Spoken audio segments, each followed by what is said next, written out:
এই রকম মুচমুচে চপ কাটলেট খেতে কম বেশি আমরা সকলেই কিন্তু বেশ পছন্দ করি। একদম রাস্তার ধারের দোকানের মতন পারফেক্ট মাংসের চপ বা চিকেন চপ কিভাবে বানিয়ে নেওয়া যায় একদম সহজ পদ্ধতিতে, আসুন তাহলে দেখে নেওয়া যাক আমার আজকের এই ভিডিওটাতেই। প্রথমেই আমরা একটা স্পেশাল ভাজা মশলা তৈরি করব। তার জন্য গ্যাস বার্নারটা অন করে কড়াইয়ের মধ্যে দিয়ে দিচ্ছি একটা তেজপাতা, দুটো গোটা শুকনো লঙ্কা, একটা ছোট দারচিনি টুকরো, এই যেমন ধরুন হাফ ইঞ্চি মতন, আর তিনটে ছোট এলাচ। গ্যাসের ফ্লেমটাকে লো মিডিয়ামে রেখে 40 থেকে 50 সেকেন্ড এই গোটা গরম মশলাটা রোস্ট করব। যেহেতু গোটা গরম মশলাটা রোস্ট হতে সময়টা একটু বেশি লাগে, তাই এই গোটা গরম মশলাটা প্রথমে রোস্ট করলাম। এবার ওরই মধ্যে দিয়ে দিচ্ছি হাফ চা চামচ গোটা জিরে, হাফ চা চামচ গোটা ধনে, আর হাফ চা চামচ মৌরি। এই মশলাগুলো রোস্ট হতে সময় অনেকটাই কম লাগে, এই জন্যই আমি এটা সব শেষে দিচ্ছি। গ্যাসের ফ্লেমটাকে অফ করে কড়াইয়ের হিটেই এবার আমি এই তিনটে মশলাও একই সাথে রোস্ট করে নেবো আরো 40 থেকে 50 সেকেন্ড। সম্পূর্ণ 1.5 থেকে 2 মিনিট আমি মশলাটা রোস্ট করে নিয়েছি। তারপর একটা আলাদা প্ল্যাটারে নামিয়ে রাখলাম। মশলাটা একটু ঠান্ডা হলে আমি একটা গ্রাইন্ডিং জারের মধ্যে নিয়ে এটার একটা ফাইন পাউডার তৈরি করে নেবো। আর আপনারা ভাজা মশলাটা রোস্ট করার সময় খেয়াল রাখবেন মশলাটা যেন পুড়ে না যায়। পুড়ে গেলে কিন্তু একদম স্বাদটা খারাপ হয়ে যাবে রান্নায় ব্যবহার করলে। আচ্ছা, চিকেন চপ যেহেতু, তাই অবশ্যই আমাদের প্রয়োজন চিকেন অর্থাৎ মুরগির মাংস। এখানে আমি 500 গ্রাম বোনলেস চিকেন নিয়েছি। আর এখানে কিন্তু অবশ্যই বোনলেস চিকেন অর্থাৎ হাড় ছাড়া মুরগির মাংস নিতে হবে। আচ্ছা, মাংসটা আমি আগেই ভালো করে ধুয়ে পরিষ্কার করে রেখেছিলাম। এবার একটা গ্রাইন্ডিং জারের মধ্যে দিয়ে দিয়েছি। এর সাথে আমি হাফ চা চামচ লবণ আর একটা মাঝারি সাইজের পাতিলেবুর রস এখানে ব্যবহার করছি। আর পাতিলেবুর রসটাকে আমি একটা ছাঁকনির সাহায্যে ছেঁকে নিয়ে দিচ্ছি। এতে করে পাতিলেবুর মধ্যে যে বীজটা আছে সেটা আলাদা হয়ে যাবে আর পাতিলেবুর রসটা আলাদা হয়ে পড়বে। আচ্ছা, এবার গ্রাইন্ডিং জারের ঢাকনাটা বন্ধ করে কোনো রকম জলের ব্যবহার ছাড়াই এটা গ্রাইন্ড করে নিলাম বা পেস্ট বানিয়ে নিলাম। আমাদের চিকেন কিমা একদম তৈরি। ও আরেকটা কথা, আপনারা যদি পাতিলেবুর রস ব্যবহার করতে না চান বা পাতিলেবু যদি না থাকে, সেক্ষেত্রে অবশ্যই হোয়াইট ভিনিগার ব্যবহার করতে পারেন। এবার আমি ওই একই গ্রাইন্ডিং জারের মধ্যে একটা মাঝারি সাইজে টুকরো করে রাখা পেঁয়াজ, হাফ ইঞ্চি আদার টুকরো, 10টা রসুনের কোয়া নিচ্ছি। মাংসে, বিশেষ করে চিকেনে যদি আদার থেকে রসুনের পরিমাণটা বেশি রাখা হয় তাহলে টেস্টটা ভীষণ ভালো হয়। 3টে কাঁচা লঙ্কা দিলাম, আপনারা অবশ্যই ঝালটা আপনাদের স্বাদ মতনই দেবেন। এবার সম্পূর্ণ জল ছাড়া এটা পেস্ট করছি। দেখুন এইরকম আধ বাটা করে নিতে হবে। যে কোনো রকম চপের পুরে অবশ্যই আদা, রসুন বা কাঁচা লঙ্কা যেটাই ব্যবহার করেন সেটা কিন্তু কখনোই পেস্ট করে ব্যবহার করবেন না। এইরকম আধ বাটা করে ব্যবহার করতে পারেন, অথবা থেতো করে ব্যবহার করতে পারেন, অথবা একটা গ্রেটারে গ্রেট করেও ব্যবহার করতে পারেন। আমি এবার পুরটা তৈরি করবো। তার জন্য কড়াইয়ের মধ্যে 2 টেবিল চামচ সর্ষের তেল দিয়েছি। চাইলে সাদা তেলও করতে পারেন, তবে সর্ষের তেলে কিন্তু টেস্টটা বেশি ভালো হয়। আমি তেল গরম হয়ে গেলে একটা মাঝারি সাইজে কুচিয়ে রাখা পেঁয়াজ দিয়ে হালকা লাল করে ভেজে নিলাম। তারপর আধ বাটা করে রাখা আদা, পেঁয়াজ, রসুন, কাঁচা লঙ্কা সমস্তটাই দিয়ে দিলাম। এটাও আমি কষিয়ে নেবো। তবে তার আগে কিছু গুঁড়ো মশলা দিচ্ছি, যেমন 1 চা চামচ লবণ বা স্বাদ মতন লবণ, হাফ চা চামচ হলুদ গুঁড়ো, হাফ চা চামচ কাশ্মীরি লঙ্কার গুঁড়ো। এই লঙ্কার গুঁড়ো যদি আপনারা না দিতে চান নাও দিতে পারেন, তবে কাশ্মীরি লঙ্কার গুঁড়ো ব্যবহার করলে রংটা ভীষণ ভালো হয়, এই জন্যই দিচ্ছি। এরই সাথে অবশ্যই দিতে হবে 1 চা চামচ স্পেশাল ভাজা মশলা, যেটা আমরা আগেই বানিয়ে রেখেছি। এবার এই মশলাটা আমি কষিয়ে নেব। তবে খুব সামান্য, এই ধরুন মেজারিং কাপ হিসেবে যদি বলি 1/4 কাপ জল ব্যবহার করছি, না হলে মশলাটা কিন্তু নিচে লেগে যাবে বা পুড়ে যাবে।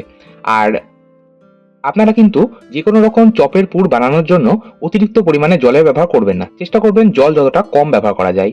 আচ্ছা, মশলাটা আমার মিনিট 3 সময় ধরে কষিয়ে নেওয়া হয়ে গেছে। এবার আমি আগে থেকেই রেডি করে রাখা চিকেন কিমাটা দিয়ে দিলাম। এবার মশলার সাথেই আমি চিকেন কিমাটা মিশিয়ে নেব আর মিনিট 3 সময় ধরে এটা কষিয়ে নেব বা একটু ভাজা ভাজা করে নেব। গ্যাসের ফ্লেমটাকে কিন্তু আমি মিডিয়ামেই রাখবো। আর এই মিডিয়াম ফ্লেমে রাখার কারণেই চিকেন থেকে কিন্তু যথেষ্ট পরিমাণে জল রিলিজ হবে। আলাদা করে কোনো রকম জলের ব্যবহার এতে একেবারে করব না।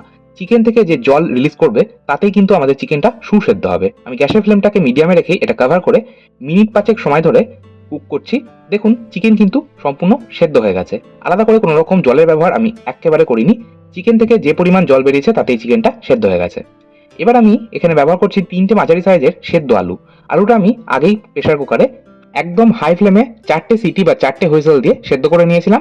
তারপর আলুটা ঠান্ডা হয়ে গেলে আমি এইভাবে হাত দিয়েই মেখে নিয়েছি। আর আলু আমাদের এখানে বাইন্ডিং এর কাজ করবে। আমি হাফ চা চামচ মতন লবণ আর 1.5 চা চামচ বানিয়ে রাখা স্পেশাল চপের ভাজা মশলা দিয়ে দিলাম। এবার আমি এই সমস্তটা মিশিয়ে নেবো আর মিনিট 3 সময় ধরে এটা একটু ভাজা ভাজা করে নেবো বা ফ্রাই করে নেবো। গ্যাসের ফ্লেমটাকে আমি মিডিয়াম টু হাই রাখছি। আর দেখুন কড়াই থেকে যখন এরকম সম্পূর্ণ ছেড়ে আসবে তখন বুঝবেন পুরটা একদম তৈরি। এবার আমি এটা একটা আলাদা প্ল্যাটারে ট্রান্সফার করে নিচ্ছি আর পুরটা আমি সম্পূর্ণ ঠান্ডা করে নেব। দেখুন কোনো রকম চপ কখনোই পুর ঠান্ডা না হওয়া পর্যন্ত গড়তে যাবে না, তাহলে কিন্তু চপগুলো ভালো মতন তৈরি হবে না। আচ্ছা, সবশেষে আমি হাফ চা চামচ মতন একটু চিনি দিচ্ছি। চিনি এখানে টেস্টটাকে ব্যালেন্স করবে। প্রথমে আমি দিতে ভুলে গেছিলাম, তাই এই পর্যায়ে দিয়ে মিশিয়ে নিচ্ছি। এই গরম ভাবেই কিন্তু চিনিটা সম্পূর্ণ মেল্ট হয়ে যাবে। আর চিনি যদি আপনারা না দিতে চান সেক্ষেত্রে নাও দিতে পারেন, তবে আমি বলবো খুব সামান্য কয়েক দানা চিনি দিলে টেস্টটা কিন্তু ভালোই হবে। 30 মিনিট যদি এইভাবে চপের পুরটা রেখে দেওয়া হয় তাহলে কিন্তু ঠান্ডা হয়ে যাবে। আচ্ছা, আমি এবার চলে যাচ্ছি নেক্সট স্টেপে। পুরটা ঠান্ডা হোক, ততক্ষণে আমি বাকি প্রিপারেশনগুলো নিয়ে নেব। আমি 2 প্যাকেট বেকারির টোস্ট বিস্কিট নিয়েছি। এই টোস্ট বিস্কিটটা আমি প্রথমে একটা বেলনের সাহায্যে প্যাকেটের মধ্যেই একটু ভেঙে ছোট করে নিলাম। তারপর একটা গ্রাইন্ডিং জারের মধ্যে দিয়েছি। এবার এর মধ্যে 1/4 চা চামচ লবণ আর 1/4 চা চামচ গোলমরিচ গুঁড়ো দিয়ে এটা একটা ফাইন পাউডার তৈরি করে নেব। একটা আলাদা প্যাটারে নামিয়ে রাখছি। আচ্ছা, এবার আমি একটা পাত্রের মধ্যে নিয়ে নিচ্ছি 1/4 কাপ কর্নফ্লোর। কর্নফ্লোর যদি না থাকে অ্যারারুট ব্যবহার করতে পারেন। এর সাথে দিয়ে দেবো সম পরিমাণে অর্থাৎ 1/4 কাপ ময়দা, দিয়ে দিচ্ছি 1/4 চা চামচ লবণ আর 1/4 চা চামচ গোলমরিচ গুঁড়ো। এবার আমি এটার একটা ঘন ব্যাটার তৈরি করব। তার জন্য হাফ কাপ জল ব্যবহার করব। তবে জল কিন্তু সম্পূর্ণটা একবারে ব্যবহার করবেন না, অল্প অল্প করে জল দিতে হবে আর এটার একটা ঘন ব্যাটার তৈরি করতে হবে। ব্যাটারটা এমন হবে যাতে চপের ওপর একটা সুন্দর কোটিং তৈরি হয়। আচ্ছা, অপরদিকে 30 মিনিট হয়ে গেছে। চপের পুরটাও কিন্তু সম্পূর্ণ ঠান্ডা হয়ে নর্মাল রুম টেম্পারেচারে চলে এসেছে। এবার আমরা চপগুলো গড়ে নেব। দেখুন, চপ আপনারা অবশ্যই আপনাদের ইচ্ছে মতন সাইজে ছোট বড় রাখতেই পারেন, আর ইচ্ছে মতন আকৃতিও কিন্তু দিতেই পারেন। তবে আমি এখানে আজকে একদম দোকানে যেমন চপ কিনতে পাওয়া যায়, মানে মাংসের চপ, ঠিক সেই রকমই আকৃতি দেবো। দেখুন, প্রথমে আমি এইভাবে গোল করে নিচ্ছি, তারপর একটু চ্যাপ্টা করে গড়ে নেব। চাইলে আপনারা ওভাল শেপও দিতে পারেন। চপগুলো আমার গড়ে নেওয়া হয়ে গেছে। অপরদিকে কর্নফ্লোর আর ময়দার যে স্লারি বা ব্যাটারটা বানিয়ে রেখেছিলাম সেটা একবার চামচ দিয়ে মিশিয়ে নিচ্ছি, কারণ কর্নফ্লোর বা ময়দা জলে যদি গুলে রাখা হয় তাহলে কিন্তু নিচে থিতিয়ে পড়ে। অবশ্যই ব্যবহার করার আগে এইভাবে চামচ দিয়ে একবার মিশিয়ে নিতে হবে। এবার একটা চপ আমি প্রথমে কর্নফ্লোর গোলা জলের মধ্যে দিয়ে দিলাম। একটা কোটিং হয়ে যাওয়ার পর আমি দিয়ে দিলাম আগে থেকেই গুঁড়ো করে রাখা বিস্কিটের পাউডারটার মধ্যে। এবার একটা কোটিং করে নেওয়ার পর আবার আমি এই সেম প্রসেস করব, আর একইভাবে আমি ডবল কোটিং করে নেব। প্রত্যেকটা চপ আমি ডবল কোটিং করব। আপনারা চাইলে সিঙ্গেল কোটিং করতে পারেন, তবে সেক্ষেত্রে চপগুলো খুব একটা ভালো হয় না, একদম দোকানের মতন হয় না। তাই আমি এটা ডাবল কোটিং করব। চাইলে আপনার ট্রিপল কোটিংও কিন্তু করতেই পারেন। আর এই যে কাজটা করছি, এই প্রসেসটা কিন্তু 2 হাত দিয়ে করতে হবে, নাহলে সব এক জায়গায় ঘেটে যাবে। যাই হোক, সমস্ত চপ আমার গড়ে নেওয়া হয়ে গেছে। তবে আমি এটা কিন্তু এখনই ভাজবো না, 10 মিনিট এটা নর্মাল ফ্রিজে রেখে দেবো। এইটা হচ্ছে আজকে একটা ছোট্ট টিপস। আপনারা চপ কাটলেট ভাজবার আগে অবশ্যই এইভাবে চপ গড়ে নেওয়ার পর 10 মিনিট ফ্রিজে রেখে দেবেন, তারপর ভাজবেন, তাহলে চপগুলো আরো বেশি মুচমুচে হবে। আর আপনারা চাইলে এইভাবে চপ কিন্তু কোনো এয়ারটাইট কন্টেনারে মোটামুটি 4 থেকে 5 দিন নর্মাল ফ্রিজে স্টোর করে রাখতে পারেন।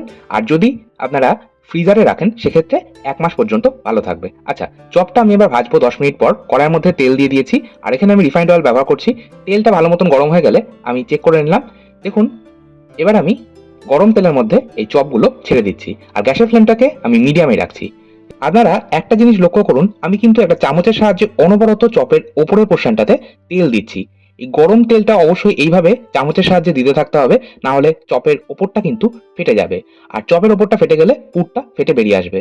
আপনারা অবশ্যই এই স্টেপগুলো একটু ফলো করবেন, তাহলে চপ কিন্তু একদম পারফেক্ট হবে। গ্যাসের ফ্লেমটাকে মিডিয়ামে রেখে মোটামুটি 4 থেকে 5 মিনিট সময় ধরে আমি চপগুলো এইরকম গোল্ডেন কালার করে ফ্রাই করে নিচ্ছি। এবার তেল থেকে ছেঁকে একটা কিচেন টিস্যুর উপর রাখবো, যাতে এক্সট্রা অয়েলটা টেনে যায় কিচেন টিস্যুর মধ্যেই। এইভাবে আমি বাকি চপগুলো ভেজে নেব। আর একবারে অনেকগুলো চপ একসাথে ভাজতে যাবেন না।